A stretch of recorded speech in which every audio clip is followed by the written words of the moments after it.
आरंभ में परमेश्वर ने संपूर्ण सृष्टि की रचना की। उन्होंने आकाश, पृथ्वी और उसमें जो कुछ है उसे रचा। जब हम देखते हैं कि परमेश्वर ने क्या क्या रचा है, तो हम आश्चर्यचकित रह जाते हैं। जो कुछ परमेश्वर ने रचा वो सब अच्छा था। हर वस्तु उनकी महानता, भलाई और सामर्थ्य को प्रकट करती है।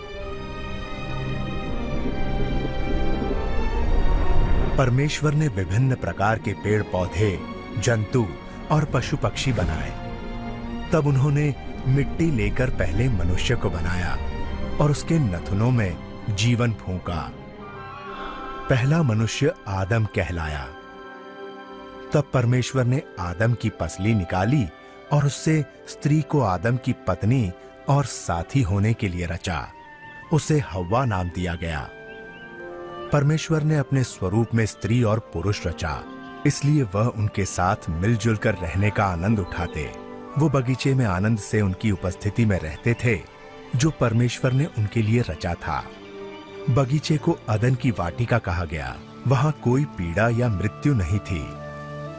परमेश्वर ने आदम से कहा, तुम हर एक पेड़ का फल खा सकते हो, केवल एक को छोड़कर। अगर उसका फल खाओगे तो तुम निश्चय ही मर जाओगे।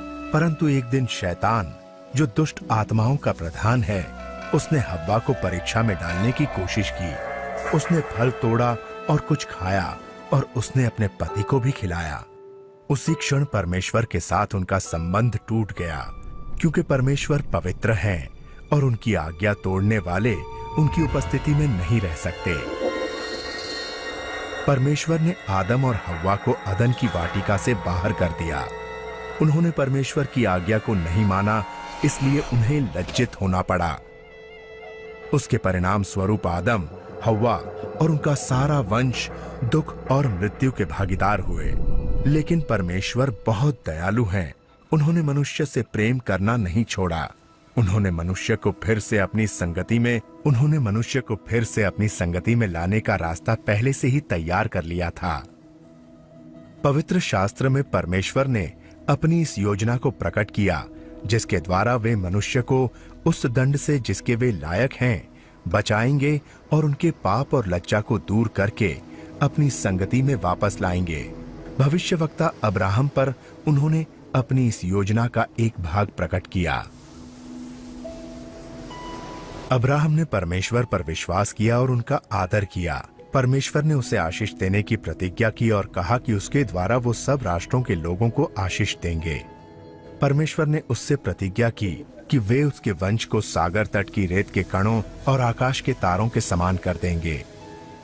अब्राहम ने परमेश्वर पर विश्वास किया और परमेश्वर ने उसके इस विश्वास के कारण उसे धर्मी ठहराया और लोगों ने उसे परमेश्वर का मित्र माना।